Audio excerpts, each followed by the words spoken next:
kebudayaan Tiongkok, maksudnya Islam yang bisa membaur lah dengan kebudayaan Tiongkok. Tapi saya berpendapat nanti sekarang kan Xinjiang lagi dibangun besar-besaran. Xinjiang itu satu provinsi yang mayoritas Islam di sana dan lagi ekonominya lagi dibangun besar-besaran. Saya kira nanti kalau ekonomi Xinjiang sudah semaju wilayah-wilayah lain Tiongkok dan lebih maju dari Malaysia, lebih maju dari Indonesia, nanti ini juga akan berubah. Stigma itu juga akan berubah nanti. Iya, karena Tiongkok memang kalau dilihat dari sejarahnya, Xinjiang kan memang merupakan pintu masuk dan pintu keluar jalur sutra. Ya. Nah, kemudian Xi Jinping, Presiden Tiongkok sejak 2013 kan mendengungkan apa yang disebut sebagai Haishan Sizhou Jilu kan. Sebagai Haishan Sizhou Jilu, jalur sutra maritim abad ke-21. Nah, kemudian juga ada jalur sutra darat, di mana jalur sutra darat itu berpusat di Xinjiang sana. Makanya mereka membangun gila-gilaan. Makanya saya selalu berpikir ya, kalau miskinnya Tiongkok itu kok sepertinya kayanya Indonesia gitu. Karena Tiongkok kan selalu bilang bahwa Xinjiang ini harus dibangun karena Xinjiang ini masih miskin, relatif miskin dibandingkan dengan wilayah Tiongkok yang ada di daerah timur misalnya. Tapi kalau saya bandingkan, loh miskinnya Xinjiang ini kok kayaknya Situbondo itu. Kayaknya kampung halaman saya.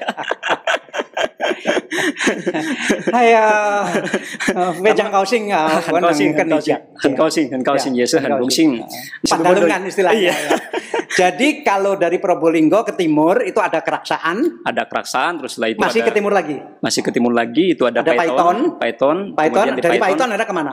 Di Paiton masih ke timur itu ada satu desa kecil Besuki. Besuki masih ke selatan. Oh, itu ada suatu gunung. Jadi belum sampai ke Situbondo. Belum sampai Situbondo sudah ke selatan. Di desa dong berarti. Di desa itu makanya saya sering bilang saya ada di lantai 8. Karena di dataran tinggi. Oh, ada di pegunungan itu. Di pegunungan di sana ada suatu gunung yang cukup terkenal sekarang namanya Gunung Argopuro. Oh, Argopuro Anda di lereng Gunung Argopuro. Saya di lereng Gunung Argopuro. Jadi mondok pertama di pesantren Nurul Jadid, Paiton, Probolinggo. Ya. Pondok pesantren Nurul Jadid itu besar sekali. Itu tidak jauh dari PLTU Paiton itu. Minggu lalu saya ke sana. Saya tahlil di makam. Dan saya kagum dengan pondok Nurul Jadid karena menerapkan protokol COVID-nya luar biasa. Jadi saya waktu tiba di pondok pesantren itu, saya nggak bisa masuk. Saya bilang, saya ini Pak Dahlan Iskan. Iya Pak, tapi saya harus lapor Pak. Ini nggak bisa Pak. Jadi pintu itu tidak dibuka. Saya lama sekali nunggu di pintu terbang, tapi dalam hati saya mengagumi. Ini yang betul harus seperti ini. Ya, makanya Nurul Jadid dapat penghargaan apa sebagai pondok pesantren terbaik dalam penanganan COVID. Oh gitu. Itu dari PBNU kemarin. Oh, memang dapat penghargaan. Memang dapat penghargaan, memang luar biasa. Mungkin saya tidak peduli siapa. Saya ditahan di depan itu lama sekali, tapi saya tidak ngomel. Saya bahkan kagum. Ya, padahal saya tadi sudah siap-siap Abah. Kalau saya ditahan di pintu tol nggak bisa masuk, saya mau bilang saya tamunya Pak Dahlan Iskan. Siapa tahu bisa dibukakan gitu. Nggak ampuh. Kalau itu di pondok pesantren Nurul Jadid. Kemudian saya tahlil di makamnya pendiri Nurul Jadid, yaitu Kiai Zaini Munim, dan sama istri tahlil di situ, cuma berdua. Karena memang dan kebetulan memang sedang libur Abah sekarang. Anda di pondok pesantren itu sampai tingkat apa? Saya SMP lulus di desa, kemudian setelah lulus itu saya masuk SMA. Waktu itu saya sebenarnya mau masuk pondok pesantren itu sejak lulus SD, tapi ibu saya bilang, wah kamu masih terlalu kecil, apalagi kamu masih anak tunggal, kata itu nggak dibolehkan. Anda anak tunggal? Saya anak tunggal.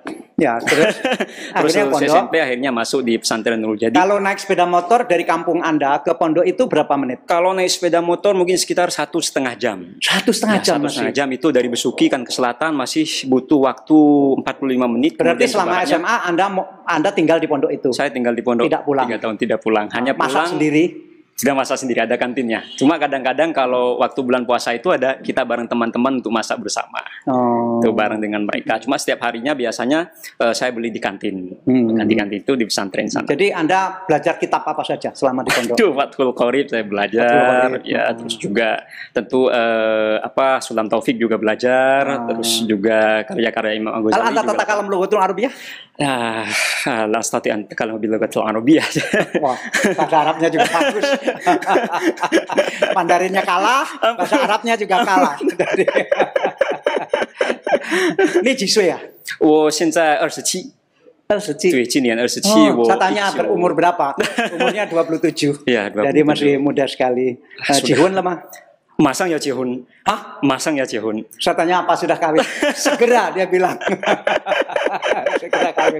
segera menikah. 差不多。跟哪一位？跟哪里的女士？也是在西都温度的一个女士，她也是 Nurul Jadid 毕业的，但是她从 Nurul Jadid 毕业以后就搬到 Gontor 去读书。哦，所以在 Gontor 毕业的。对，在 Gontor 毕业，大学是在 Gontor 毕业。saya tanya dari mana calon istrinya yang itu berapa lama lagi kawin?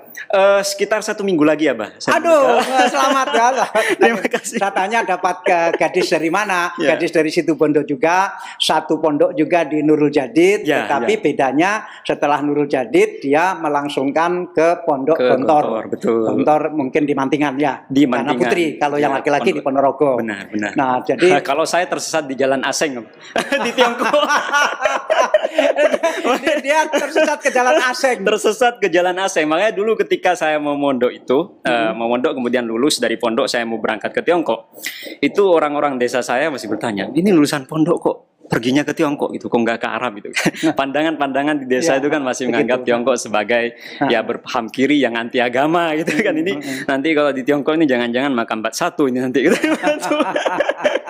Yang paling ditakutkan makan babi. Yang paling ditakutkan makan bab satunya itu, curonya itu. Berapa orang Anda ke Tiongkok waktu itu? Saya generasi pertama, Bah, dari Nurul Jadid. Saya lulus 2010. Berapa orang? Saya waktu itu satu-satunya santri Nurul Jadid yang dikirim ke Tiongkok. Anda berani sekali. Sebagai orang Madura. Orang Madura. Sebagai orang pondok. Bermental sakera. Dan itu alumni pondok. Dan yang saya kagumkan mungkin orang tua saya. Karena mereka bisa memasrahkan anaknya yang tunggal untuk pergi jauh. Dan itu pemikiran orang desa kan. Itu suatu hal yang tidak mudah menurut saya. Ayah kerja apa? Ayah kerja buka toko. Ibu juga di desa toko itu? Di desa. Toko apa? Sembako dan juga ada bangunannya. Kecil-kecilan untuk menopang kehidupan. Punya sawah? Ada, kalau sawah tidak ada, kalau tegalan ada. Oh, tegalan. Ya, karena di gunung ya. Karena di gunung. Tanam apa tegalannya? Sekarang ada ditanam sengon, ada ditanam porang, juga macam-macam. Jadi Anda berangkat ke Tiongkok ke kota Xiamen. Ke kota Xiamen. Kota Xiamen itu kota terbesar di provinsi Fujian, bukan ibu kota provinsi, tapi kota terbesar. Juga disebut dengan nama kota Amoy. Dan dulu banyak sekali orang-orang Tionghoa Indonesia yang berangkat ke Indonesia itu, dulu belum ada nama Indonesia, yang istilahnya Xiananyang. Xiananyang itu berangkatnya dari Xiamen itu. Dari Xiamen. Ya. Jadi Anda berapa tahun di Xiamen? Saya di Xiamen dari 2010 itu sampai 2013. Di asrama? Di asrama itu di Huaqiao University. Terus dari Huaqiao University itu 2013 saya pindah ke Xiamen University-nya. Itu 3 tahun juga. Jadi saya total 6 tahun di sana. Bagaimana Anda berbahasa? Ketika datang saya untungnya Bah di pesantren itu sudah diajari bahasa Mandarin. Jadi sudah lumayan bisa belajar untuk berbahasa itu. Jadi hampir tidak ada masalah ketika nyampe ke sana. Iya, karena waktu itu waktu saya masih sesuatu dulu, saya bersama Presiden Pak SBY waktu itu ke Beijing dan di sana menandatangani satu perjanjian bantuan pendidikan dari Tiongkok ke Indonesia, tapi bentuknya adalah pengiriman guru bahasa Mandarin ke sekolah-sekolah di Indonesia, dan terserah siapa yang mau terima, dan ternyata Nurul Jadid mau dan terima. yang mendapat manfaat salah satunya adalah saya. Itu guru bantu dari Tiongkok itu dikirimkan ke Nurul Jadid pada waktu itu. Cewek atau cowok gurunya? Cowok semua kan. Karena ke pondok pesantren ya. Putri dengan putra dipisah. Nah, kalau guru cowok itu bisa. Jadi Anda berapa tahun di Nurul Jadid diajari oleh guru native speaker dari Tiongkok? Saya dari 2007 itu ke pondok, kemudian 2010 lulus 3 tahun, Pak. 3 tahun. 3 tahun. Itu 1 minggu berapa kali? Itu 1 minggu sekitar ada 2 kali kalau saya tidak salah ingat ya. Cuma intensif karena kan di pesantren itu ada dibagi, ada sekolah unggulan dengan sekolah reguler. Nah, saya di jurusan bahasa yang unggulan itu. Yang bahasa itu diasramakan, jadi di asrama itu setiap harinya harus pakai bahasa Mandarin atau bahasa Inggris atau bahasa di Nurul Jadid. Di Nurul Jadid. Hebat. Itu kalau tidak pakai bahasa itu diberdirikan, disanksi, dihukum. Jadi memang dipaksa untuk membentuk lingkungan berbahasa. Padahal ustadz di situ kan waktu itu belum ada yang bisa bahasa Mandarin ya? Belum ada yang bisa bahasa Mandarin. Cuma guru yang dari Tiongkok itu tinggal di mana? Guru yang di Tiongkok tinggal di luar pondok, tapi itu sering di pondok pesantren kami, sering masuk, dan itu kebetulan guru pertama saya itu suku Hui. Oh, dia Islam juga. kemungkinan dia Islam tapi tidak menampakkan keislamannya gitu. Tapi dari Hui kemungkinan besar dia Islam. Hampir 100% suku hampir Hui itu Islam dan itu sering ini dikerjain sama teman-teman kami, disuruh pakai sarung, disuruh pakai kopiah dan dan dia oke-oke aja, nggak ada masalah gitu. Ya, dan dia tinggal di luar pondok membaur dengan masyarakat setempat. Terus namanya siapa dia? Namanya yang guru pertama saya Niu Siwei. Nggak diberi nama Madura? Diberi nama Madura, itu tidak ada nama Maduranya, masih pakai. Terus manggil sehari-hari apa? Niu Laosi, Niu Laosi. Itu Niu Laosi, Niu Sapi. Niu Sapi. Ya, Niu Laosi. Itu suku itu yang menarik sekali. Kemudian guru kedua saya, dia dari Tianjin. Oh, dari Tianjin. Tianjin, kalau tidak salah saya komunikasi terakhir. Kampung saya yang kedua. Nah, kampung yang kedua benar. Setelah operasi ganti hati. Ya.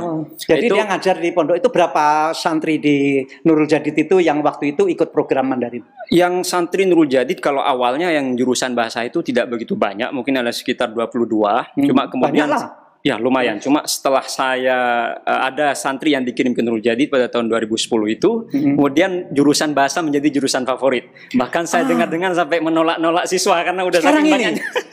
Jadi SMA di Pondok Pesantren Nurul Jadid jurusan bahasa Mandarin. Jurusan bahasa Mandarin sampai menolak-nolak saking banyaknya yang berminat untuk belajar bahasa Mandarin dan kemudian studi di Tiongkok. Karena Nurul Jadid itu sejak 2010 saya kan angkatan pertama baru 1 orang yang dikirim. Tahun 2011 masih jeda. 2012 itu kirim sekitar 3 siswa lulusan SMA. Kemudian setelah itu baru banyak sekali.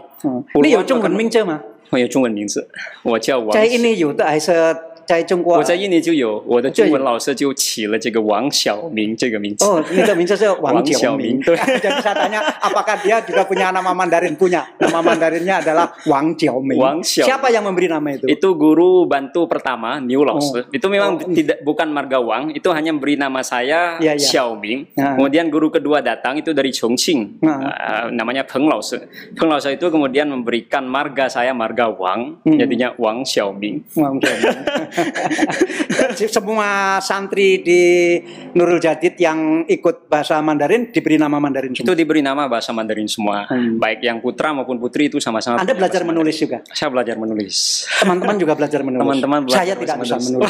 Saya bisa menulis di handphone, di komputer. Tapi komunikasi tiap hari masih bisa pakai bahasa Mandarin dengan tulisan. Baca WA, ngirim WA dalam kami diajari tulis-menulis juga, membaca, berbicara juga. Itu kemampuan utamanya adalah berbicara. Nah, Anda lulus S1 berapa tahun di sana? Saya 3 tahun. Ambil apa? Ambil pendidikan bahasa dan budaya Tiongkok, bahasa Mandarin. S2-nya? S2-nya saya pindah ke jurusan HI. Hubungan internasional. Spesifik di hubungan Tiongkok dengan Asia Tenggara. Oh, Tiongkok dan Asia Tenggara. Terus S3? Kemudian S3 saya tuh pindah-pindah terus saya pindah ke politik internasional, Pak. Politik internasional. Berapa tahun? Itu paling lama mestinya 7 tahun saya harus lulus. Sekarang saya masuk mulai S1 sampai S3. 1 sampai S3 saya 10 tahun di Tiongkok. Ya ampun, Anda 10 tahun di sana. 我10年，对对。如果是天津您的第二故乡呢，中国是我的第二故乡。我10年呢，我10年在中国。Dia bilang kalau kampung saya kedua Tianjin, dia bilang negara dia yang kedua itu Tiongkok. Tapi ini bukan berarti tidak nasionalis ya. Suatu perumpamaan bahwa saya kalau mendarat di Tiongkok itu seperti pulang kampung rasanya. Ya, karena saking lamanya 10 tahun. Bayangkan saya di pondok itu hanya 3 tahun. Sementara di Tiongkok saya 10 tahun. Lebih lama di Tiongkok dibandingkan dengan yang di pondok. Lebih lama tersesat di jalan keasengan ketimbang di pondok. Anda nggak pengen mengajak bapak ibu Anda melihat Tiongkok? Ya, saya rencananya setelah lulus S3 pengen mengajak ke sana. Dulu saya S1 selama 3 tahun tidak pernah pulang kampung. S2 saya pulang kampung tapi tidak mengajak orang tua saya untuk menyaksikan prosesi wisuda saya. Saya rencana S3 setelah lulus saya pengen saya bawa ke Tiongkok supaya lihat. Cuma kan biasanya orang tua yang tinggal di desa itu keinginan terbesarnya malah mau dihajikan atau umroh. Betul. Sepertinya kalau disuruh memilih mungkin lebih memilih untuk umroh ketimbang ke Tiongkok. Betul. Ya umroh tapi lewat Xiamen. Oh boleh. Ya, kan umroh bisa jurusan nanti Surabaya, Guangzhou, sekalian mungkin di Guangzhou bisa ziarah ke makam sahabat Nabi ya. Saat bin Nabi Waqqas karena kan ada dimakamkan di sana. Anda pernah ke sana ya? Saya pernah ke sana. Ya, tentu saya pernah ke sana. Nah, setelah Anda jadi doktor, jadi Anda ini berarti doktor ilmu politik, khususnya mengenai hubungan Tiongkok dan Asia Tenggara. Nah, apakah di Tiongkok, Islam di Tiongkok itu lebih ahli sunnah atau lebih wahabi atau lebih apa? Saya melihatnya sih lebih sunnah, memang lebih sunnah, dan itu madhabnya memang madhab Hanafi ya dibandingkan dengan sini yang madhab Syafi'i. Saya lihat juga praktik keislamannya sebenarnya kurang lebih dengan praktik Islam di Indonesia. Mereka kan biasa juga nyekar ke makam leluhur, ya, terutama hari Lebaran ya. Terutama hari Lebaran. Itu kalau di sebelah Masjid Sa'ad bin Abi Waqqas di Guangzhou kan ada makam yang diyakini sebagai makam sahabat Nabi. Itu setelah Jumat biasanya mereka nyekar masih ke makam. Oh, setelah ya, setelah Jumatan itu mereka masih nyekar juga, kemudian mereka melaksanakan Maulid Nabi, juga ada perayaan seperti itu. Saya pikir ya Ahlus Sunnah. Memang ada sebagian kecil yang Syiah, tapi itu kan hanya sekian persen dibandingkan dengan ya, sama di mana-mana. Di mana-mana itu ada. Kalau perkembangan Wahabi bagaimana? Kalau Wahabi saya lihat itu ada di Tiongkok, makanya sekarang Tiongkok menganggap itu sebagai suatu bentuk radikalisme agama. Oh, itu mulai. Jadi banyak yang salah paham, dianggap Tiongkok ini memerangi Islam. Ya. Nah, kalau boleh dibilang, dan ini Anda tulis di buku ini, saya lihat dia menerbitkan buku bagus sekali, judulnya Islam di Cina Dulu dan Kini oleh Novi Basuki. Ya namanya ini Novi Basuki. Tadi nama Mandarinnya Wang Xiaoming, tapi nama Maduranya Novi Basuki. Nama cewek tapi cowok asli. Oh iya ya, nama kayak cewek ya. Nah, ini ditulis di sini, memang di mana-mana paham Wahabi yang datang dari Arab itu dicoba dikembangkan, termasuk di Tiongkok. Dan itulah yang menjadi perhatian utama oleh pemerintah Tiongkok sekarang. Kok menjadi Islam ini menjadi seperti Arab begitu. Itu, makanya mereka disebut sebagai Arabisasi. Mereka sekarang kan banyak juga yang kemudian disalahpahami oleh banyak orang bahwa Tiongkok kan menghancurkan masjid-masjid, padahal sebenarnya yang disasar kan adalah masjid-masjid yang kubahnya seperti bawang, katanya mereka. Itu diubah supaya lebih mereka pengen Tiongkok sekali masjid-masjid itu dibentuk dengan arsitektur lokal lah, begitu, jangan impor 100% seperti arsitektur Arab begitu. Kalau di Indonesia aja bahkan ada Masjid Cengho. Ada Masjid Cengho. Nah, mungkin yang dimau oleh pemerintah Tiongkok adalah masjid yang berarsitektur seperti Masjid Cengho. Maksudnya yang bernuansa lokal, yang gampangnya tidak melulu masjid tidak perlu harus bentuk seperti kubah bawang. Bisa seperti kelenteng, yang penting esensinya itu masih masjid. Anda pernah khutbah di Tiongkok? Oh, nggak berani. Itu kalau khutbah di Tiongkok kan memang itu khusus untuk imam-imam yang sudah langsung di Tiongkok mereka. Itu pengurus masjid pun harus anggota Partai Komunis. Harus anggota sekalipun Partai bukan Komunis. Anggota partai, tapi itu digodok di sekolah khusus, di Institut Agama Islamnya mereka kan, Islam Jiao Jing Xueyuan. Karena tetap Anda orang asing ya. Tetap orang asing itu tidak boleh, tidak dibolehkan tuh. Tapi kalau puasa itu nggak masalah. Puasa, sholat di masjid itu hampir nggak ada masalah sama sekali. Nah, nanti masa depan Anda di mana setelah punya doktor ilmu politik ini? Kalau saya berkaca, kalau berpikir dengan hitungan matematis, memang di Tiongkok lebih punya kesempatan yang lebih besar. Oh, Anda bisa ngajar di sana? Saya pernah ngajar di Tiongkok. Saya pernah ngajar di Guangxi. Pakai pengantar bahasa Mandarin? Pakai pengantar bahasa Mandarin. Wow. Saya juga pernah di Guangxi itu 1 tahun. Saya awalnya jadi visiting scholar di sana, kemudian punya kesempatan untuk mengajar selama 1 tahun, dan kemudian saya pernah mendirikan, kalau disebut mendirikan kok kurang enak. Saya pernah menginisiatori pendirian suatu jurusan sastra Indonesia di Hefei namanya, Hefei University of Technology. Itu baru di Anhui. Itu sekitar tahun 2019 yang lalu. Itu sudah buka jurusan bahasa Mandarin, jurusan bahasa Indonesia. Di sana sudah mulai menerima mahasiswa. Saya dengar sekitar ada 20 orang di sana. Sampai sekarang masih ada? Sampai sekarang masih ada. Itu baru buka jurusan itu. Saya pengen melihat nanti ke sana. Ya, itu. Jadi kalau secara matematis memang di Tiongkok lebih membuka kesempatan yang seluas-luasnya. Cuma saya berpikir juga, karena saya anak tunggal, dan saya pendidikan di pesantren itu harus takdimul ustadz, harus takdimul orang tua. Jadi saya harus mengabdi kepada orang tua, menomorsatukan orang tua, menomorsatukan guru, menomorsatukan orang tua. Ya, dan itu saya pikir tidak ada pilihan lain selain untuk pulang ke Indonesia. Tentu ada pilihan, cuma kalau saya hitung, orang tua saya kalau ke Tiongkok kan harus harus mengurus banyak administrasinya. Dan mungkin juga tidak happy. Itu tidak happy, malah repot. Nggak punya teman di sana. Nggak punya teman di sana. Jadi pilihannya mungkin nanti akan berkarya di Indonesia saja. Tentu saya ingin sekali bisa seperti Abah. Bisa mungkin satu minggu ada di Tiongkok, 1 minggu di mana. Tapi itu mungkin masih tujuan ke depan. Kapan itu bisa tercapai. Kawin dulu lah. Kawin dulu. Karena kalau prinsip dari ajaran Tiongkok klasik kan anja liye. Kita harus berkeluarga dulu baru kemudian memikirkan usaha. Anja dulu baru liye belakangan. Itu saya mengikuti ajaran itu sudah. Sebetulnya ajaran itu persis sama dengan Islam, artinya menghormati guru, menghormati orang tua. Itu luar biasa di Tiongkok diajarkan. Luar biasa. Bahkan ketika dulu Islam pertama-tama disebarkan ke Tiongkok, itu pendakwahnya kan mengalami kesulitan. Karena bagaimana? Allah itu tidak ada hurufnya. Betul. Muhammad tidak ada hurufnya. Apalagi bagaimana cara mengajarkan percayalah kepada Allah. Nggak bisa, dia nggak tahu bagaimana cara mengajarkannya karena huruf Allahnya tidak ada. Nah, di sana huruf itu kan simbol-simbol begitu. Apalagi mengajarkan asyhadu alla ilaha illallah. Terus bagaimana caranya? Akhirnya setelah Islam sulit sekali masuk Tiongkok, saya baca literatur ini pada tahun akhir 600 itu, akhirnya ada ulama yang datang ke sana dan mereka mengajarkan begini. Akhirnya orang mau menjadi Islam. Pokoknya Islam itu sama dengan Konghucu persis. Betul. Yang menghormati orang tua, yang menghormati guru, yang harus berbuat baik. Bedanya hanya nggak boleh makan babi. Itu aja. Makanya kemudian terciptalah suatu terminologi yang disebut sebagai huiru. Hui artinya Islam, ruja. Artinya gabungan antara Islam dengan Konfusianisme. Bunyi lengkapnya bagaimana? Huijau. Bahasa Mandarin dari Islam, kemudian ruja itu gabungan antara Islam dengan Konfusianisme.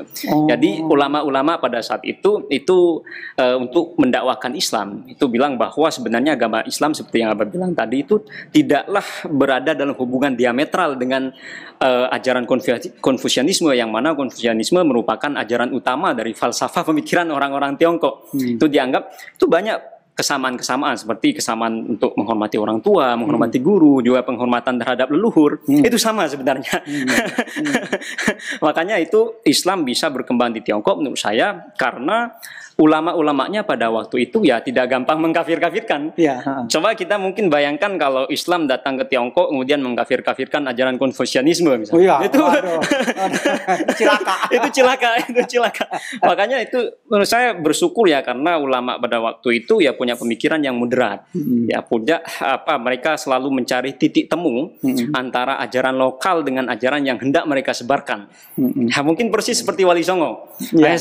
Waktu itu kan kita bicara itu ketika beberapa mahasiswa Indonesia yang kuliah di sana, bagaimana sebaiknya kami bersikap sebagai orang Islam, maka ya saya bilang mungkin yang terbaik adalah menghadapi masyarakat Cina yang seperti itu. Mungkin yang terbaik adalah Anda bisa jadi Wali Songo.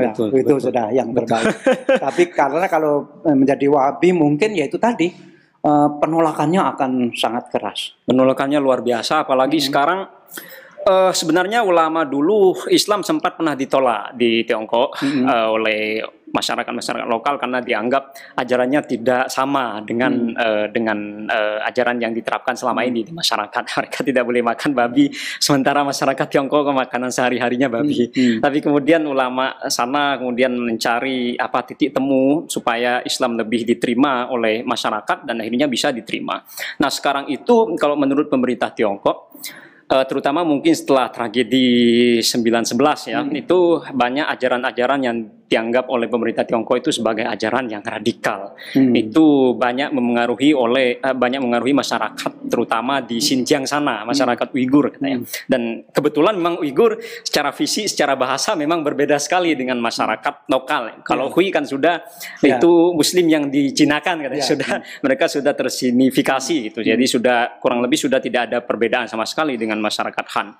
Nah, kemudian karena banyaknya ajaran-ajaran keras yang radikal ini mengilhami masyarakat Tiongkok Muslim, terutama yang di Xinjiang sana, yang Uighur, sehingga pemerintah Tiongkok kemudian mencari cara untuk kembali mengumandangkan, untuk kembali mendengungkan apa yang disebut sebagai Huiru tadi itu, sebagai Islam Konfusianisme, atau Xi Jinping bilang itu Islam Jiao Zhongguo Hua, katanya. Sinoisasi agama, sinoisasi Islam, maksudnya Islam yang bisa membumi, Islam yang bisa tidak mengkafir-kafir